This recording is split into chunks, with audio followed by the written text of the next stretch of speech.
Welcome to my channel. Try to hear the latest story. I never imagined I would be sitting in a courthouse hallway at 28 years old, clutching legal papers that showed my own parents were suing me for ownership of my brand new 2024 Ford F-150 Lariat. 8 years of saving every single penny from construction work, living in a cramped studio apartment, eating ramen noodles for dinner most nights. All so I could walk into that dealership and pay $72,500 in cash. Now my mother was claiming she co-signed the purchase and demanding half ownership of my truck. The bitter irony burned in my chest. This vehicle represented my escape from their suffocating financial control.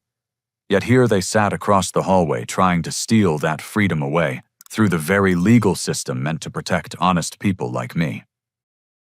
Growing up in suburban Toledo, Ohio, money was always the invisible chain that bound our family together. My father, Frank, spent 40 years at the Libby glass factory, coming home each evening with dust in his hair and stories about overtime shifts. My mother, Diane, worked as a secretary at Roosevelt Elementary, organizing paperwork with the same obsessive precision she applied to tracking every dollar that entered or left our household. The dream started when I was 12 years old. Our neighbor Jake Thompson owned a beautiful midnight blue Chevy Silverado, and on weekends he would let me help him load lumber from the hardware store. The feeling of that tailgate dropping down, the satisfying thunk of 2x4s sliding into the truck bed, the way Jake could haul his boat to Lake Erie without breaking a sweat.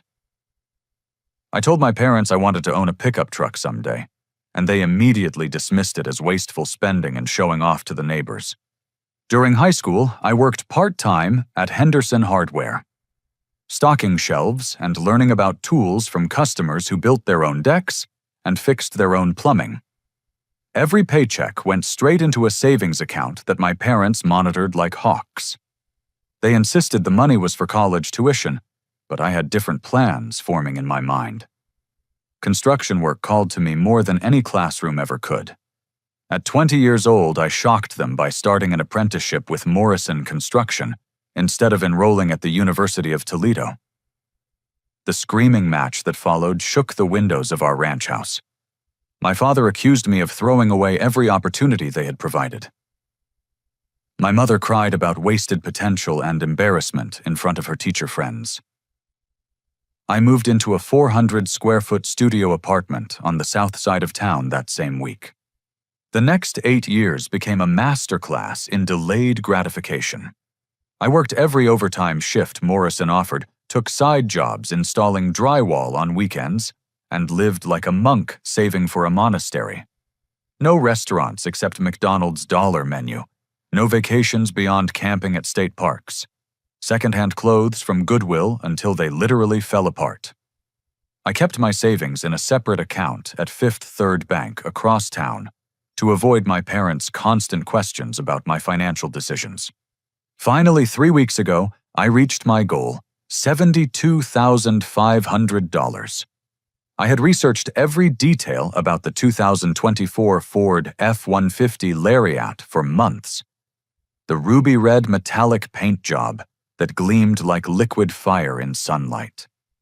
Super crew cab with leather-appointed seating. Advanced technology package with 12-inch touchscreen. 3.5-liter EcoBoost engine that could tow 11,000 pounds while still delivering decent gas mileage for daily commuting. Saturday morning arrived crisp and clear. I drove my beaten Honda Civic to Riverside Ford on Reynolds Road, walked through those glass doors with a cashier's check, and felt like royalty. Amanda Martinez, the sales representative, treated me with genuine respect when I explained I was paying cash for the vehicle. No financing applications, no credit checks, no co-signers, just my money buying my truck. Amanda walked me around the lot until we found the perfect specimen. Ruby red metallic with black leather interior, exactly as I had imagined during those 8 years of sacrifice. The new car smell hit me when she opened the driver's door. I signed the paperwork, handed over the check, and drove off the lot feeling more accomplished than I had ever felt in my entire life. 3 days later, my parents showed up at my apartment with expressions I had never seen before. My mother carried a manila folder thick with documents. My father wore his serious face, the same one he used when discussing mortgage payments or medical bills. They sat on my second-hand couch and opened that folder like prosecutors presenting evidence. Bank statements going back 8 years, account balance summaries printed on official bank letterhead, transaction records showing every deposit I had made from my paychecks. The blood drained from my face as the reality sank in. They had been monitoring my savings account the entire time. Every dollar I earned, every sacrifice I made, every financial decision I thought was private. They had been tracking through some arrangement with my bank. My father leaned forward with cold determination in his eyes. Since they had monitored my financial responsibility for 8 years, he explained they deserved an ownership stake in any major purchase I made with those savings. They had already consulted with their attorney, Jerome Patterson, about taking legal action to establish their rightful claim to my truck. The room spun around me as I realized that my financial privacy had been violated for nearly a decade. My parents had not only been watching my money, they believed that surveillance gave them actual ownership rights over the fruits of my labor. The truck sitting in my parking space outside the symbol of my independence and hard work was about to become the center of a legal battle I never saw coming. The next morning I drove straight to Riverside Ford with a sick feeling in my stomach. Amanda Martinez looked surprised to see me back so soon, but her expression shifted to concern when I explained why I had returned. We reviewed every document together in her small office. The purchase agreement showed my name only. The title application listed me as the sole owner. The registration would arrive with my name and address. The insurance policy I had already purchased covered me as the primary and only driver.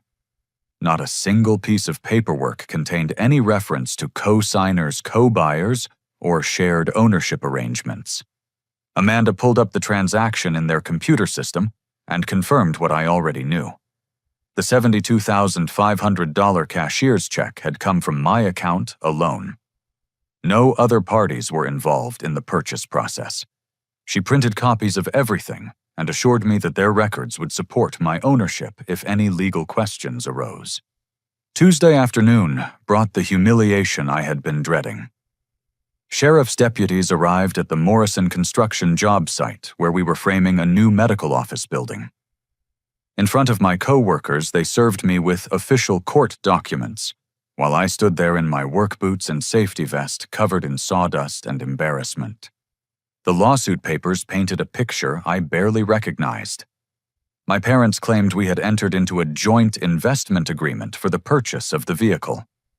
They alleged an implied partnership based on their financial guidance during my saving period. They sought 50% ownership of the truck, plus shared custody, meaning I would only be allowed to drive my own vehicle on alternating weeks. The law office of Jerome Patterson occupied the second floor of a historic brick building downtown, the kind of place where important decisions got made by men in expensive suits. Patterson himself was in his early 60s, with silver hair and the confident bearing of someone who had practiced law for 3 decades. He treated me like a naive child who had stumbled into adult business. Patterson spread documents across his polished oak conference table with theatrical precision.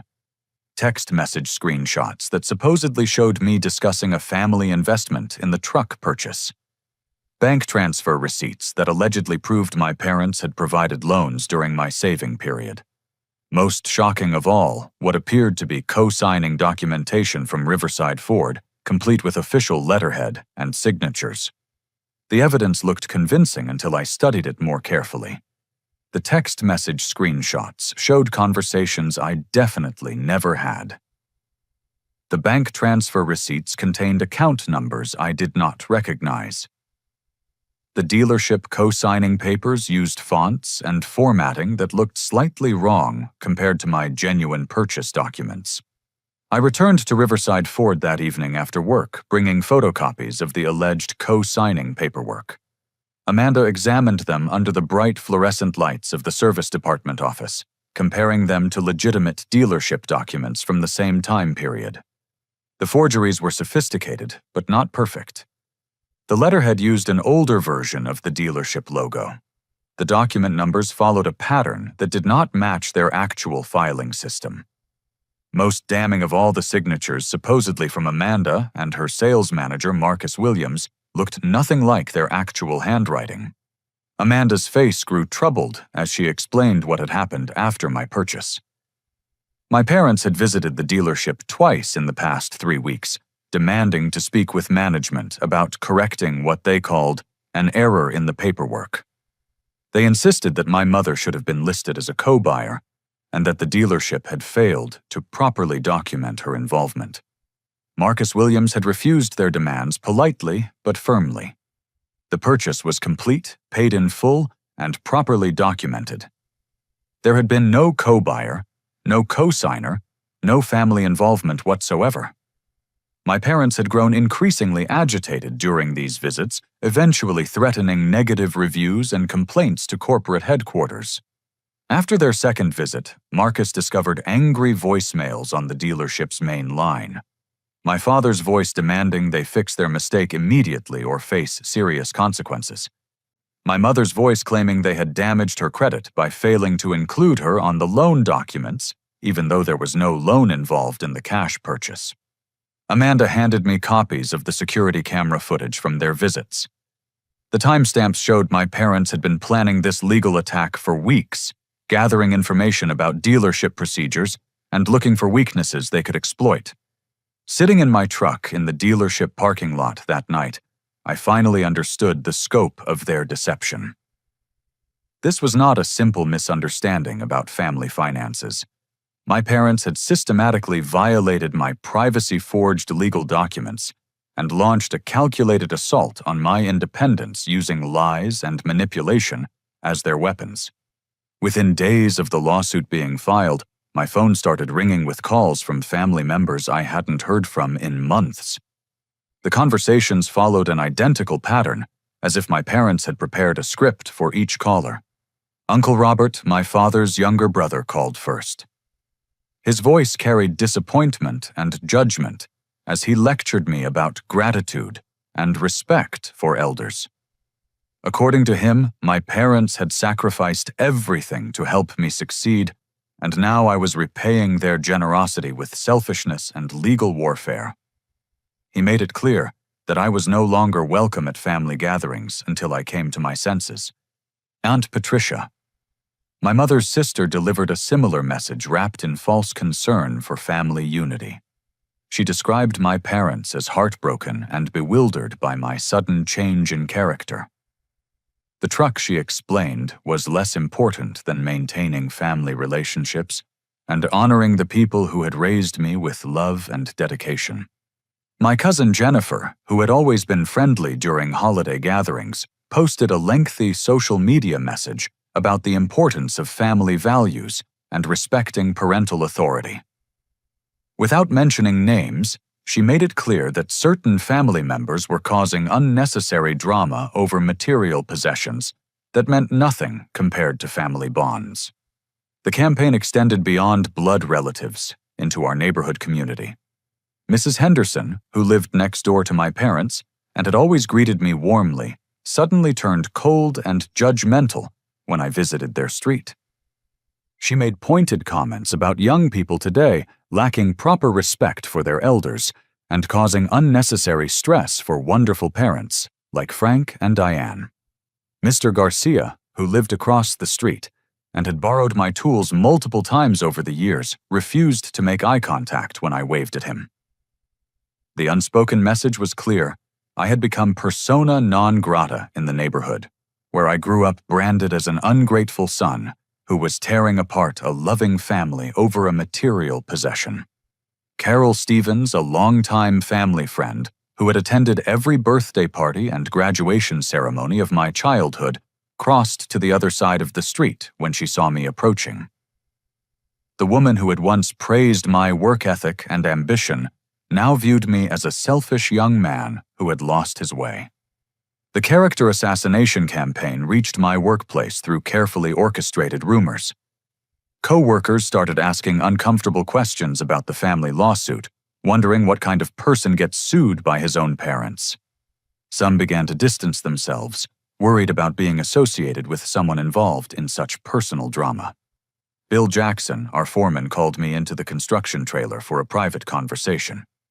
He explained that while my work performance remained excellent, the ongoing legal situation was creating distractions on the job site. Other workers were gossiping instead of focusing on their tasks. He suggested I resolve my personal issues quickly before they began affecting my professional reputation. The project supervisor, Gary Martinez, made similar comments during our weekly safety meeting. Without naming names, he emphasized that personal drama had no place on construction sites and that employees needed to handle their private affairs without bringing negative attention to Morrison Construction. Meanwhile, my parents escalated their campaign by contacting my apartment landlord with concerns about my financial stability. Mrs. Thompson, who had always accepted my rent payments without question, suddenly began demanding that I pay several days early each month. She expressed worry that someone involved in family lawsuits might be facing financial difficulties that could affect his ability to meet his obligations. My credit card company received anonymous calls suggesting they investigate my spending habits for signs of financial irresponsibility. While they could not legally act on such reports without evidence, the calls created a paper trail of concern that might complicate any future credit applications. The bank manager, who had been secretly providing information to my parents, became even more invasive in his scrutiny of my account activity. Every deposit was questioned. Every withdrawal was examined. The privacy I thought I had regained by opening an account across town proved to be an illusion. Extended family members received carefully crafted stories about my alleged transformation from responsible young man to selfish ingrate. My 91-year-old grandmother Eleanor called me in tears, begging me to stop destroying the family over a truck that was not worth the pain I was causing everyone who loved me. She had been told that I was attempting to steal my parents' retirement savings through legal manipulation. The annual family reunion, a tradition spanning 4 decades, was canceled due to the ongoing legal conflict. Cousins, aunts, uncles, and family friends, who had nothing to do with the truck dispute, were being forced to choose sides in a battle they did not understand. My parents had successfully framed the situation as ungrateful son versus loving parents, with my truck representing greed triumphing over family loyalty. The isolation became complete when holiday invitations were rescinded across the extended family network. Thanksgiving, Christmas, Easter, 4th of July gatherings that had been automatic inclusions for my entire life suddenly became uncomfortable obligations that relatives preferred to avoid rather than navigate. At church, where my parents had been active members for over 20 years, Pastor Michael Davidson approached me after Sunday service. He spoke in gentle tones about the biblical commandment to honor thy father and mother, suggesting that material possessions should never come between children and the parents who had sacrificed to raise them. The message was delivered with kindness, but the implication was clear: I was violating sacred principles for worldly gains. High school friends started receiving calls from their parents who had been contacted by my mother with concerns about my changed character. Former classmates who had respected my work ethic and ambition began questioning whether they really knew me at all. The reputation I had built through years of honest labor was being systematically destroyed through whispers and insinuations. Even the local coffee shop, where I had been a regular customer for 5 years, became uncomfortable territory. The owner, who had always greeted me by name and asked about my construction projects, now served me with polite distance and obvious suspicion. Someone had planted seeds of doubt about my character that were growing into a forest of mistrust. By the end of that devastating week, I realized my parents had not simply filed a lawsuit about truck ownership. They had launched a comprehensive campaign to destroy my social and professional network through lies manipulation and carefully orchestrated character assassination. The goal was not just to take my vehicle, but to demolish my independence so completely that I would have no choice but to crawl back under their financial control, defeated and dependent once again. Finding legal representation proved more challenging than I had anticipated. The first attorney I contacted, a family law specialist named Douglas Miller, declined to take the case after hearing the basic facts. He explained that family disputes over property were emotionally charged and difficult to resolve satisfactorily for anyone involved. The second lawyer, Rebecca Foster, quoted a retainer fee of $12,000 just to begin working on the case. When I explained that my entire life savings had been depleted by the truck purchase, she politely declined to work on a payment plan basis. Jennifer Walsh, a third attorney who specialized in contract disputes, listened to my story with growing skepticism. She seemed to believe that some legitimate family agreement must exist beneath the surface of the conflict, even after I showed her the forged documents and explained the privacy violations. The fourth lawyer I contacted, James Morrison, ironically shared the same last name as my construction company. He demanded a $15,000 retainer and made it clear that family lawsuits rarely ended well for any of the parties involved. His pessimistic assessment of my chances discouraged me from pursuing representation with his firm. David Sullivan represented my last hope.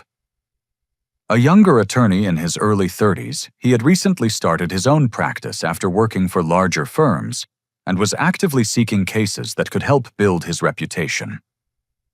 After reviewing my documentation and listening to my story, he agreed to represent me for a $5,000 retainer with the remaining fees to be paid through a structured plan based on my construction wages.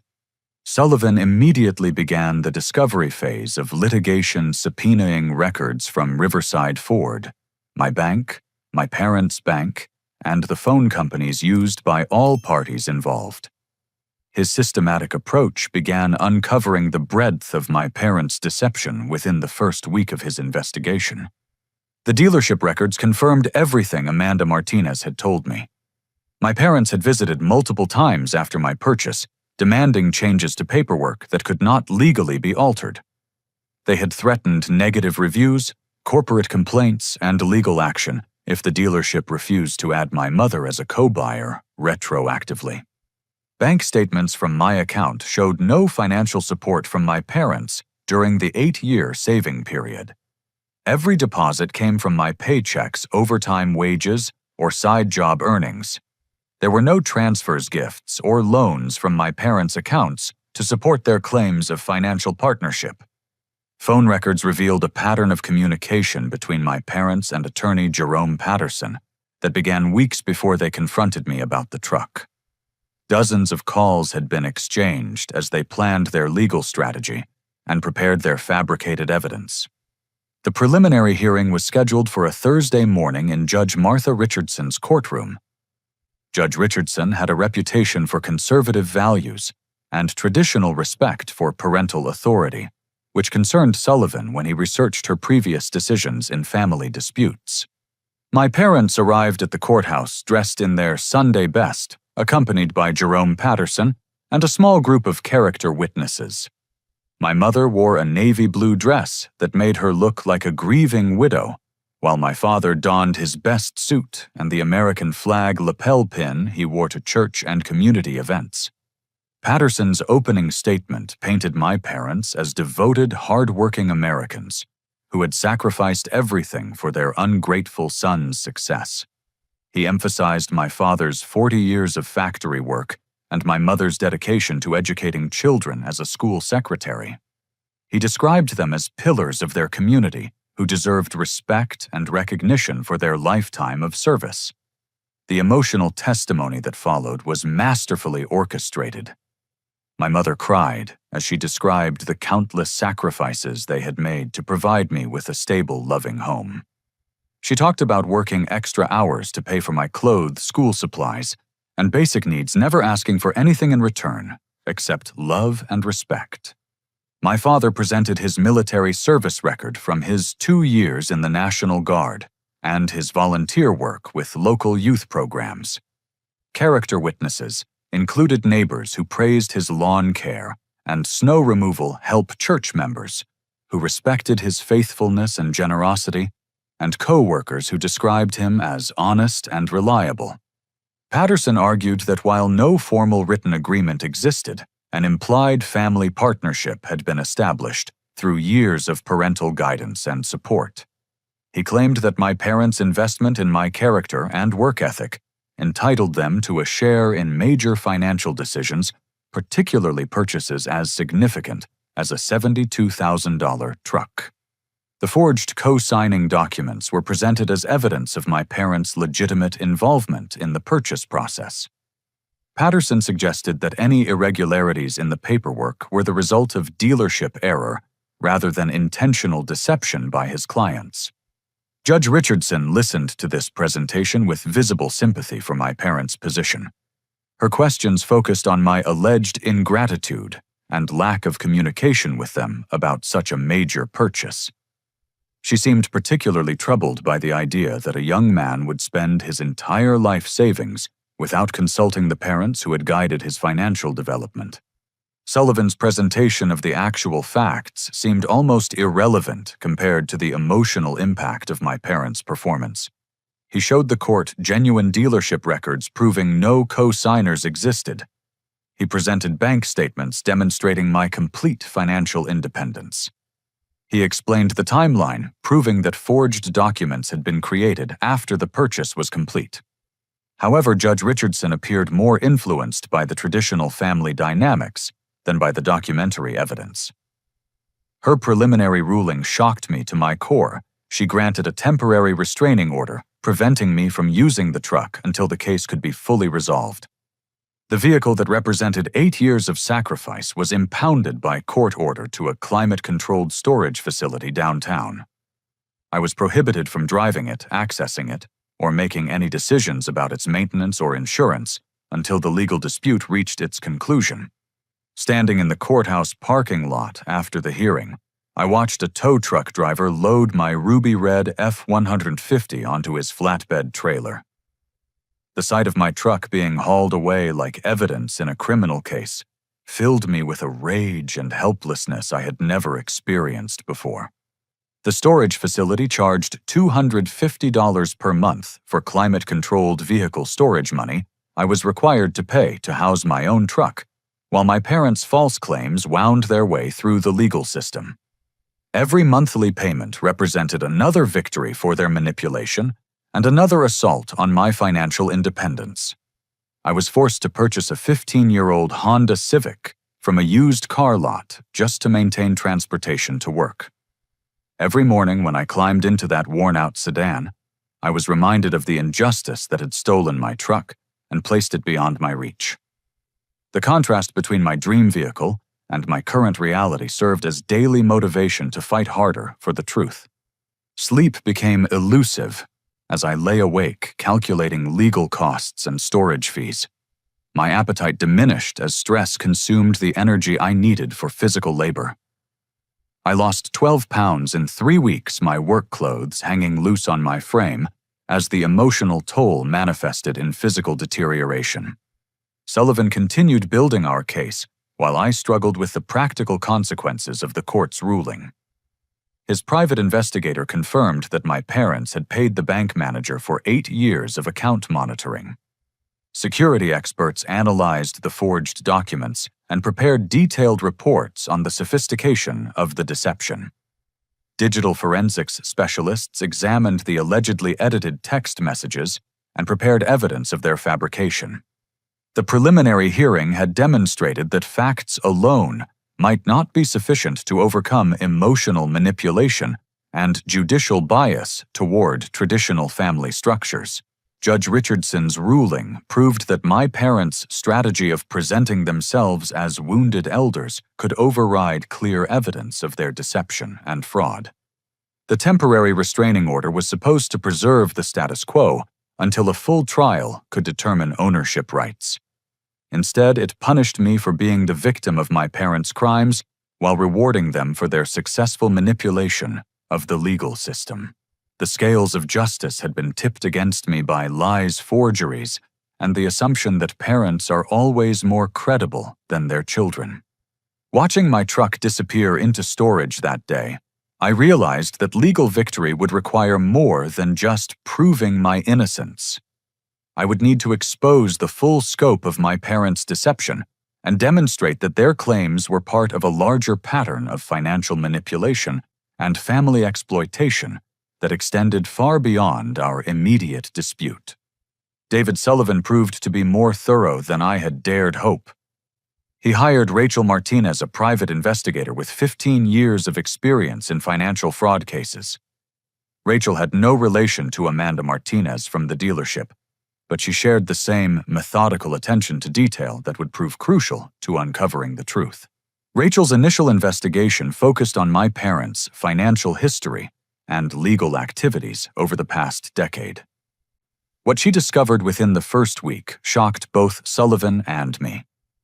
My parents had a documented pattern of using the legal system to extract money from family members through manipulation, false claims, and emotional coercion. 2 years earlier, they had sued my cousin Jennifer over what they claimed was an unpaid loan of $8,000. The case file showed the same tactics they were using against me: fabricated documentation, character witnesses from the community, and emotional testimony about family betrayal and ingratitude. Jennifer had been unable to afford prolonged legal representation and had agreed to a settlement of $12,000 rather than risk a larger judgment after an expensive trial. The settlement money had been used to renovate their kitchen and bathroom projects my parents had claimed were necessary repairs, but were actually cosmetic upgrades they could not otherwise afford. The bank investigation revealed even more disturbing information. Tom Bradley, the neighbor who managed my branch, admitted to Rachel that my parents had been paying him monthly fees for 8 years to provide updates on my account activity. The arrangement violated federal banking privacy laws and could result in criminal charges against both Bradley and my parents.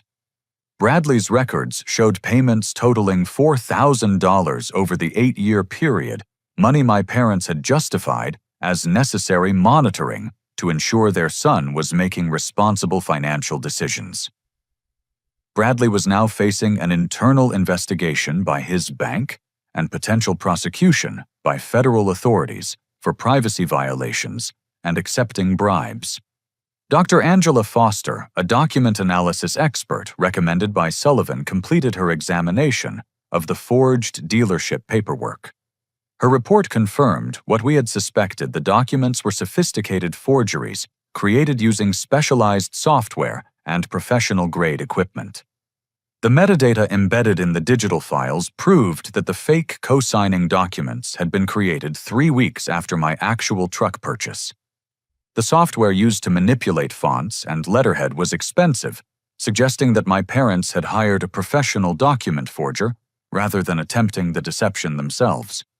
Payment records from my parents' checking account confirmed this theory. They had written a check for $1,500 to a graphic design company called Morrison Creative Services, unrelated to my construction employer. When Rachel investigated further, she discovered that Morrison Creative Services had been shut down by federal authorities 6 months earlier for producing fraudulent legal documents. Rachel's insurance investigation uncovered a pattern that extended back over a decade. My parents had filed 3 separate homeowner insurance claims involving alleged property damage caused by family members. In each case, they had received settlements by claiming that relatives had damaged their home during visits or family gatherings.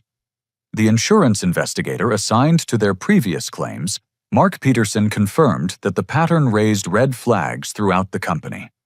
Each claim involved minimal actual damage, but significant settlements based on emotional testimony about family conflicts and relationship problems. The community manipulation campaign was exposed through hidden recording equipment that Rachel strategically placed after obtaining proper legal authorization. The recordings captured my parents coaching neighbors on false testimony they wanted them to provide at trial.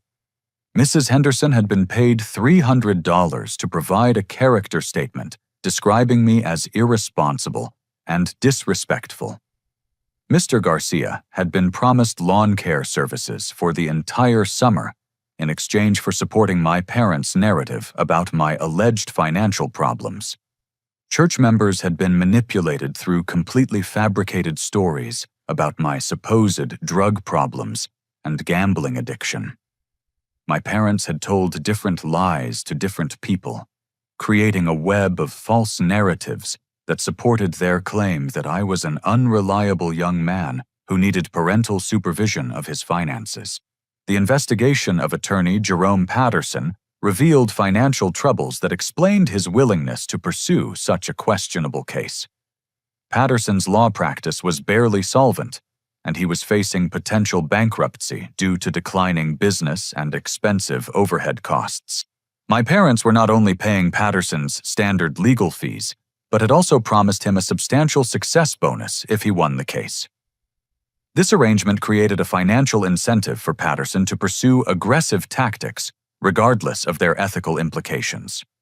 Patterson's disciplinary record showed 2 previous warnings from the State Bar Association for questionable practices in family law cases.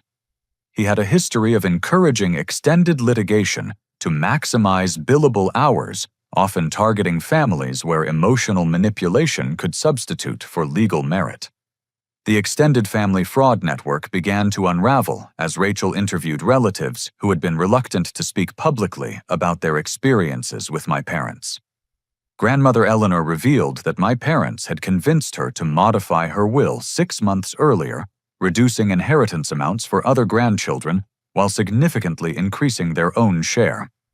The will changes had been presented to Eleanor as necessary tax planning, but legal analysis showed they were simply wealth transfers that benefited my parents at the expense of other family members. Eleanor had signed the documents without understanding their full implications, trusting my parents to handle her financial affairs. Honestly, Aunt Patricia admitted that my parents had borrowed $15,000 from her retirement savings the previous year, promising to repay the money within 6 months. No repayment had been made, and my parents had stopped discussing the loan entirely when Patricia brought it up at family gatherings. Uncle Robert confirmed that my parents had cheated him out of a $28,000 inheritance from his father by convincing the elderly man to change his will shortly before his death. The new will had given my parents power of attorney over the estate, which they had used to redirect funds that were supposed to be distributed among multiple family members. The criminal investigation began when Rachel presented her findings to Detective Sarah Morgan at the Toledo Police Department. Detective Morgan specialized in financial fraud cases and immediately recognized the pattern of behavior that indicated organized criminal activity rather than simple family disputes. The evidence package included bank records, forged documents, recorded conversations, insurance fraud claims, and testimony from multiple family members who had been victimized by my parents' schemes. The total amount of money involved across all victims exceeded $90,000, elevating the case to felony territory. Detective Morgan interviewed each family member separately, building individual cases for fraud, elder abuse, forgery, and conspiracy. The scope of my parents' criminal enterprise had been operating for over a decade, targeting vulnerable relatives and exploiting family trust for financial gain. The district attorney's office reviewed Detective Morgan's evidence and authorized the filing of formal criminal charges. The truck lawsuit was no longer a civil family dispute, but evidence in a major fraud investigation that could result in prison sentences for my parents. Sitting in Sullivan's office as he explained these developments, I finally understood that my truck had never been the real target. My parents had been systematically defrauding family members for years, using legal manipulation and emotional coercion to steal money and property from people who trusted them. The 8 years I had spent saving for that F-150 represented the independence they feared losing control over. If I could save $72,000 and make major financial decisions without their involvement, other family members might begin questioning their authority and discovering the extent of their criminal activities.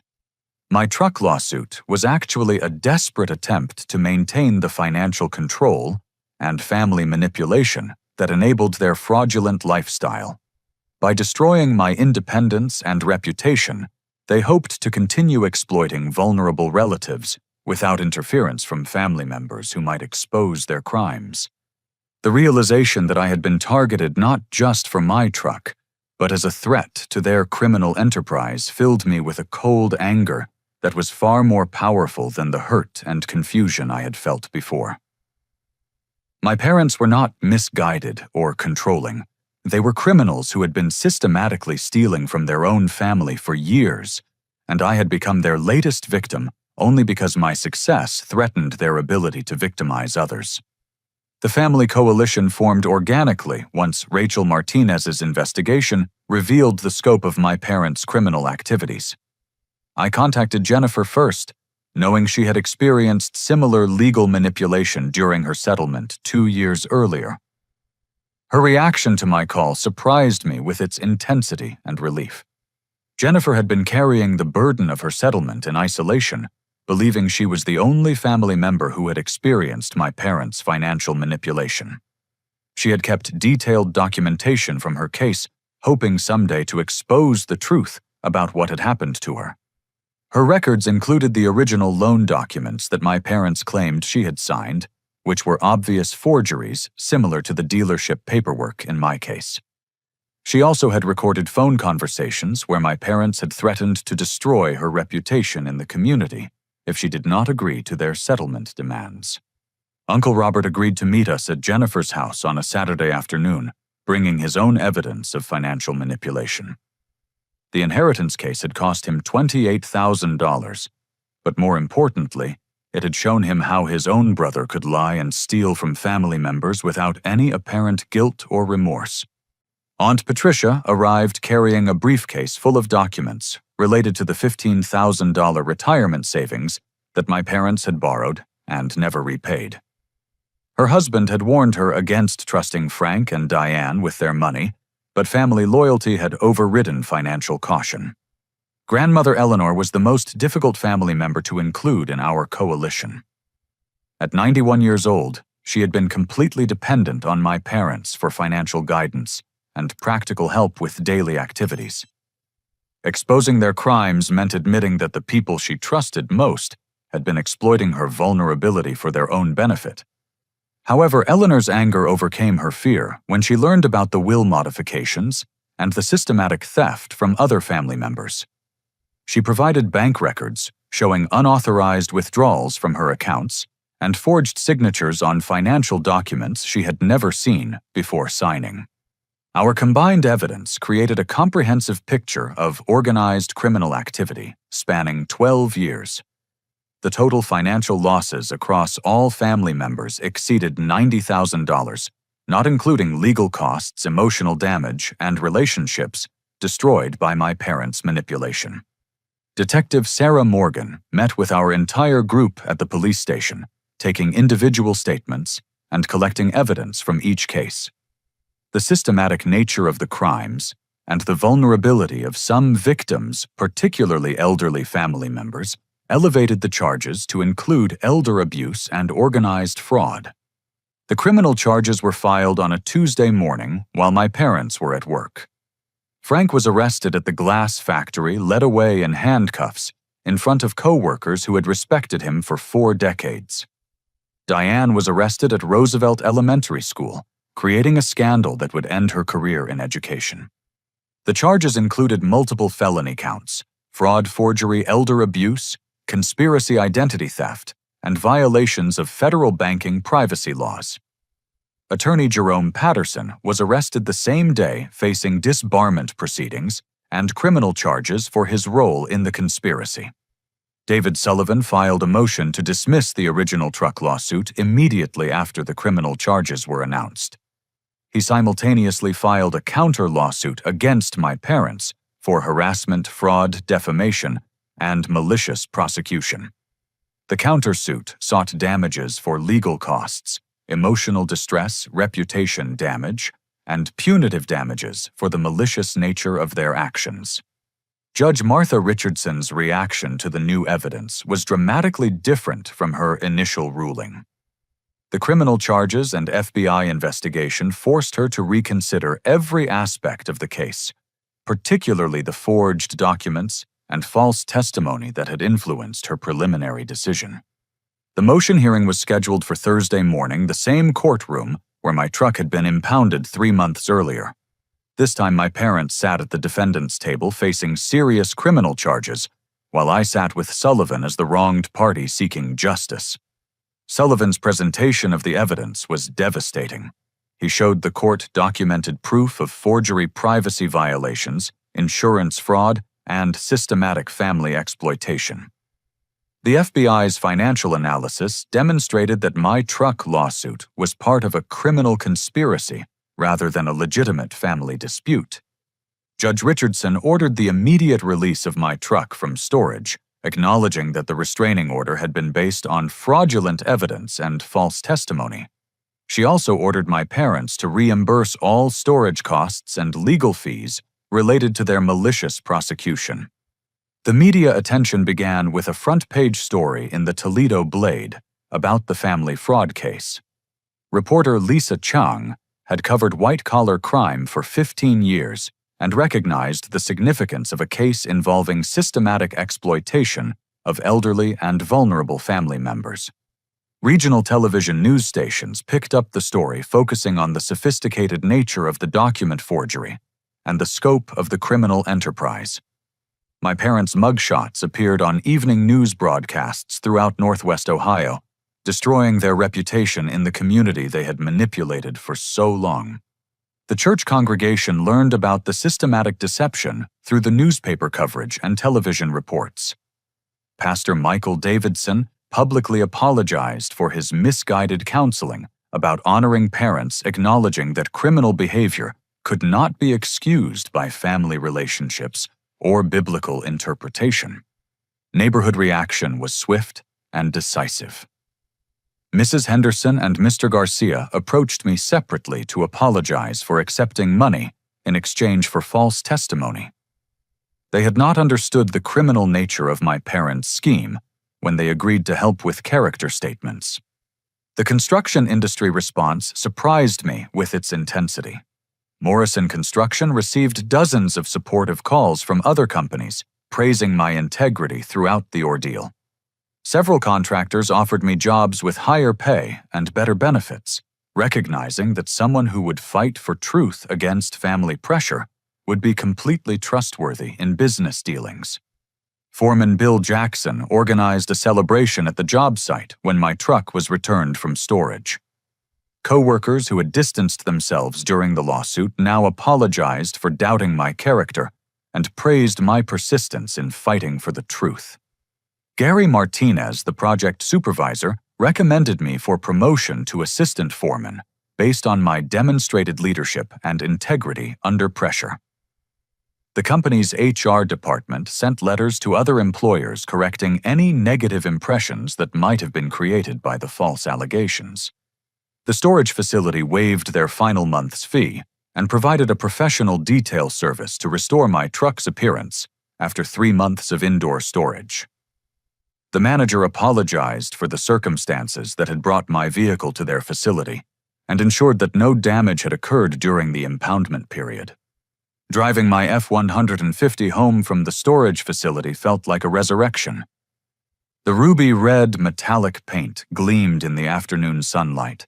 The leather seats welcomed me back like an old friend, and the powerful engine responded to my touch as if celebrating our reunion. My parents' house was surrounded by police vehicles and FBI investigators when I drove past that evening. Crime scene tape blocked access to the property where I had grown up, now designated as evidence in a federal fraud investigation. Neighbors stood in their yards watching the culmination of years of deception and manipulation being exposed through official law enforcement action. The preliminary hearing for the criminal charges was scheduled for the following month. My parents faced the possibility of significant prison sentences and would be required to pay full restitution to all family members they had defrauded over the years.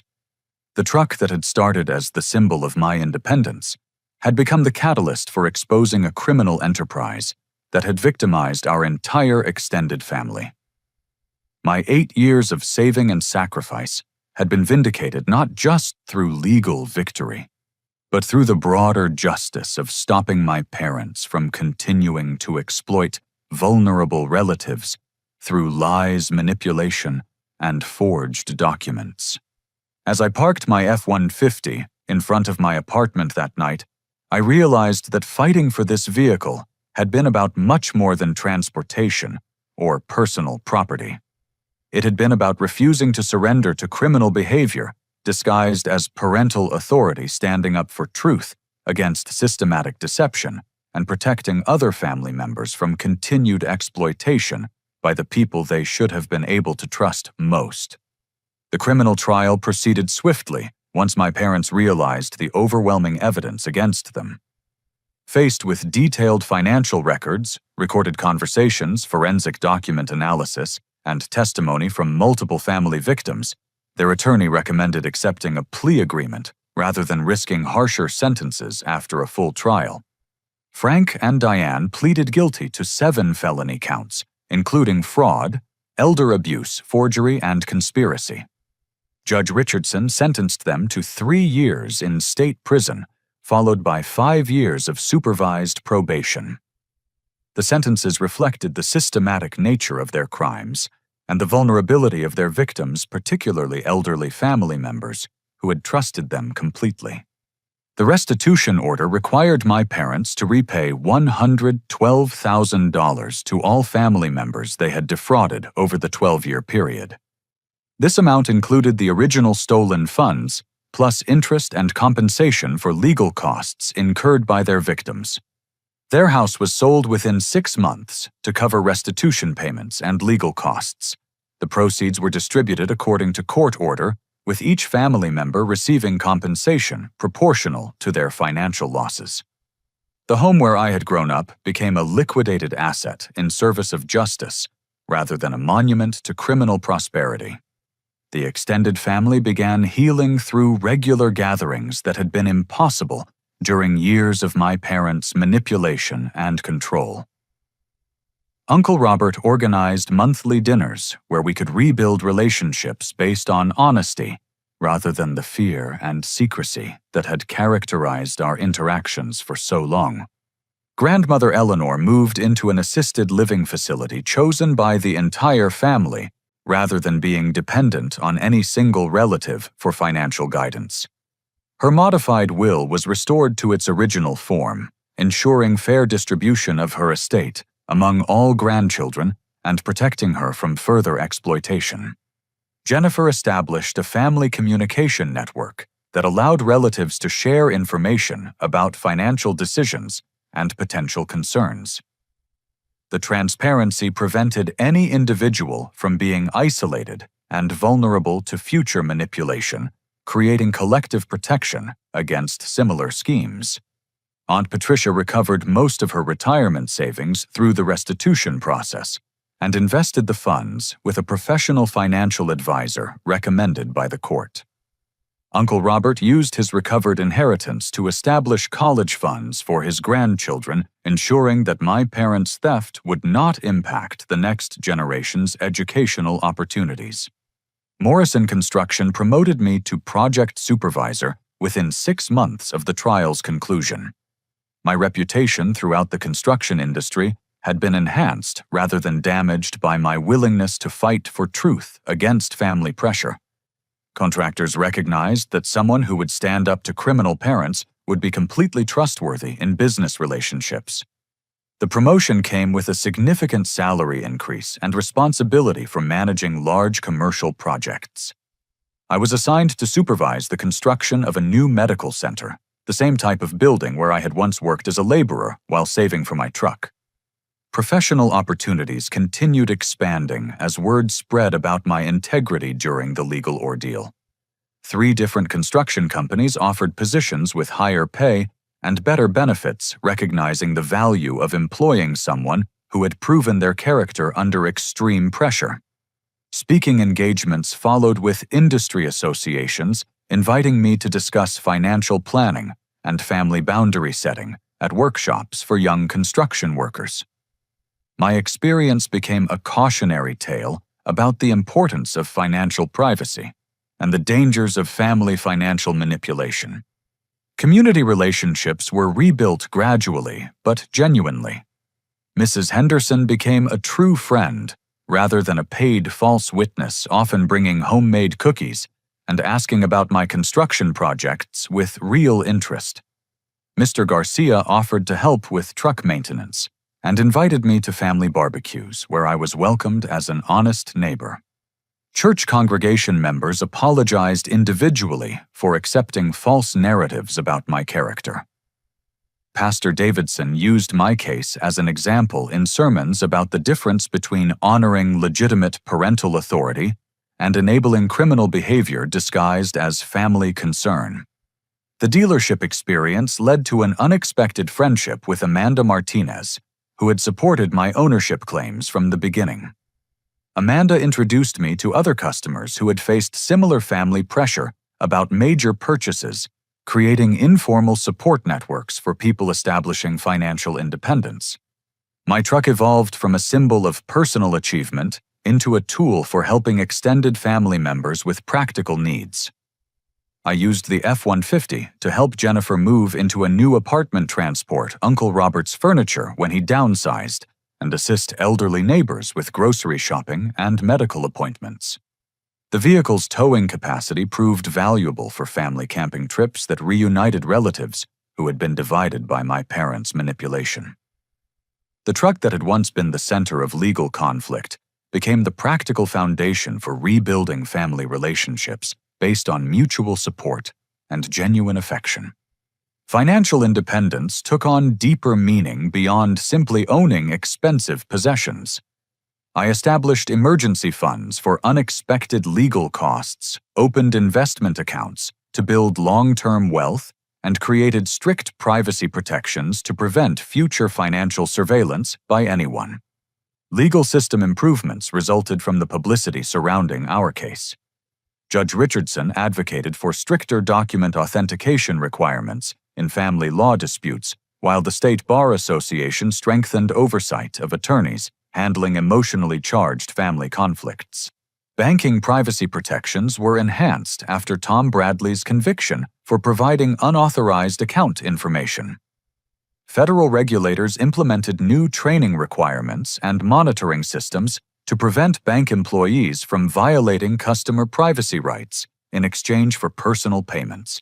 The life lessons learned through this ordeal extended far beyond financial planning or legal protection. I discovered that standing up for truth requires courage to face isolation, character assassination, and systematic manipulation by people who should be sources of love and support. Personal growth included developing the ability to recognize manipulation tactics and set firm boundaries while maintaining capacity for forgiveness and relationship building. The experience taught me to distinguish between healthy family relationships based on mutual respect and toxic dynamics that enable criminal behavior. Financial wisdom evolved to include not just earning and saving money, but protecting those assets through legal knowledge privacy measures and professional relationships with trustworthy advisors. The 8 years of sacrifice to buy my truck became the foundation for lifelong financial security and independence. Investment in legal protection became a regular part of my financial planning, recognizing that honest people sometimes need professional representation to defend against criminal attacks. The money spent on David Sullivan's services proved to be among the most valuable investments I ever made. Community relationships were rebuilt on authentic foundations rather than the manipulation and false narratives that had characterized interactions during my parents' criminal campaign. Genuine friendships emerged from the ashes of manufactured conflicts, stronger because they were based on truth rather than lies. The American dream of working hard, saving money, and enjoying the fruits of honest labor was ultimately protected through legal institutions that functioned properly when presented with complete evidence. The system worked, but only because I refused to surrender to criminal behavior disguised as family authority. 6 months after the trial's conclusion, I received letters from my parents written from state prison. The correspondents expressed genuine remorse for their criminal actions and requested forgiveness for the pain they had caused throughout our family. Their letters acknowledged the damage they had inflicted and praised my courage in exposing their crimes. Forgiveness proved to be a gradual process that required professional counseling and extensive family discussions. While I could not forget the systematic betrayal and financial manipulation, I eventually reached emotional peace through understanding that their criminal behavior reflected their own psychological problems rather than any failure on my part. Today, when I sit in my ruby red F-150 Lariat, I see much more than a truck worth $72,500. The leather seats represent 8 years of disciplined saving and delayed gratification. The powerful engine symbolizes the strength required to fight for truth against systematic deception. The advanced technology reflects the intelligence needed to navigate complex legal and family challenges. Most importantly, this vehicle represents the American principle that honest work should be rewarded with the freedom to enjoy its benefits. No family member, regardless of their relationship or claimed authority, has the right to steal the fruits of another person's labor through lies, manipulation, or legal fraud. The truck carries me toward a future built on authentic relationships, financial wisdom, and the deep satisfaction of having overcome betrayal through persistence and truth. Justice was served, family relationships were rebuilt on honest foundations, and the fundamental right to keep what you earn through honest work was ultimately protected by legal institutions that function properly when supported by comprehensive evidence and unwavering determination. Have you ever faced a situation where family members tried to control your financial decisions or take credit for your personal achievements? The balance between respecting family relationships and maintaining personal independence can be challenging to navigate, especially when manipulation and deception are involved. I hope my story encourages anyone facing similar family financial conflicts to document everything, seek professional legal advice, and never surrender to criminal behavior disguised as family concern. Your hard-earned independence and honest achievements deserve protection from anyone who would steal them through lies and manipulation. Thank you for listening to my story about fighting for truth, exposing family fraud, and ultimately protecting the American dream of keeping what you earn through honest work. If this story resonated with you, please like this video, subscribe to hear more real-life experiences, share it with anyone who might benefit from learning about these legal and family challenges, and leave a comment about your own experiences with family financial boundaries or independence struggles. Remember that your honest work and disciplined saving deserve respect and protection, regardless of who might try to take credit for your achievements or steal the fruits of your labor. Stay strong, document everything, and never let anyone convince you that criminal behavior is acceptable just because it comes from family members who claim to love you.